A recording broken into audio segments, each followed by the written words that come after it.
part of the training, our training, mediation training, for going back quite a ways, many years, has been another thing I learned from Marshall Rosenberg, the healing and reconciliation process. And he would model this in workshops all the time. He'd take the role of somebody who did something hurtful to somebody else, and then he would go through this healing kind of role play.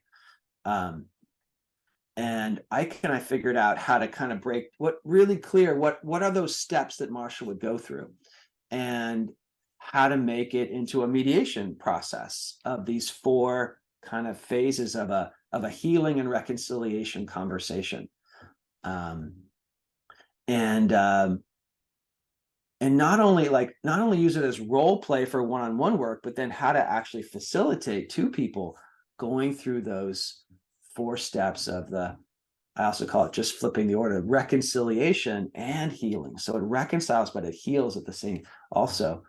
So more and more I've been bringing that into my mediation work, that other process. So I think now as I present the work to people in mediation or in training, I think I talk about these two different basic ways of being in conflict. One is a clash of our differences and personalities, and things that are clashing as different beliefs or strategies.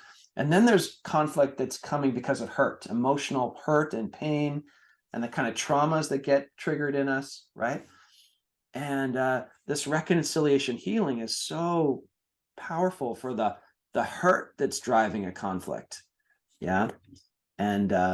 And in this model, there's these two sides. There's the actor and the receiver. The actor did something, the receiver is the one experiencing the hurt. And often that's both people are feeling hurt about things. Sometimes it's more clear who the actor is and who the receiver is in this particular conflict.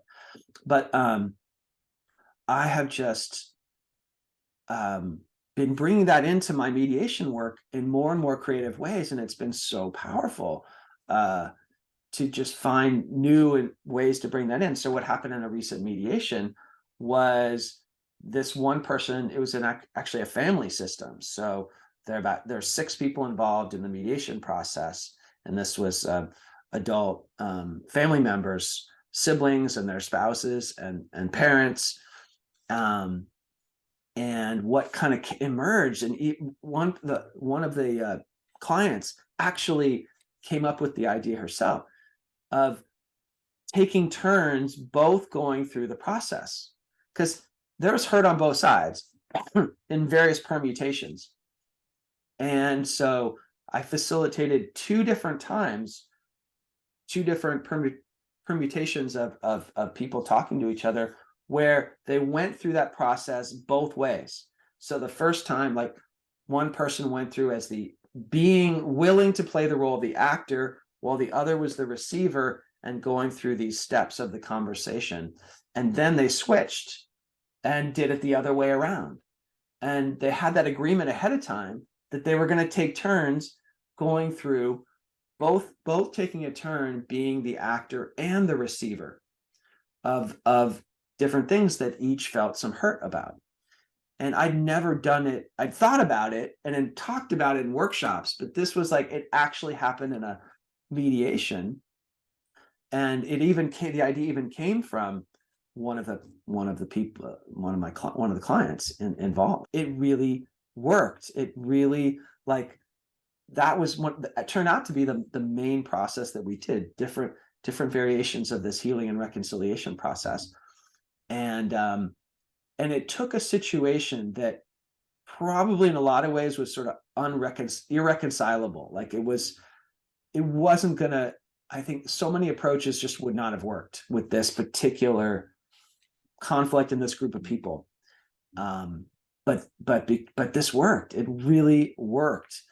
And I saw how too, I could, if I really gave people some support with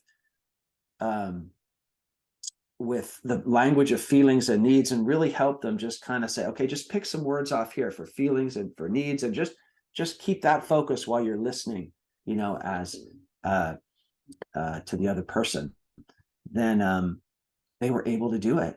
I was amazed actually that they could do it, and they did it with some ease, that they flowed through. And it led to these set of agreements that just worked. And so anyways, that came to me, that I'm really excited about. And I'm just kind of continuing to evolve that whole area of that model, the reconciliation healing model, how it integrates with the regular mediation model. And because a lot of times hurt is in there, hurt is getting triggered in different conflicts. And unless you address it more directly, sometimes it doesn't get resolved. It just stays unresolved. So that's something I'm really excited about and celebrating, and just kind of how to make that model more prevalent in the world too. Because Marshall did, it was amazing in workshops, but how do you bring that into mediation contexts, right? And do it in a safe way that people feel like taken care of in that kind of more delicate emotional pain and hurt, and again, often it's linked to trauma. So how do you deal with that in a way that's very sensitive? But there's sort of lots of things I've learned how to do that. But overall, I just want to say, it's been this very creative thing that has made just this huge difference in the ability to work with certain kinds of conflicts.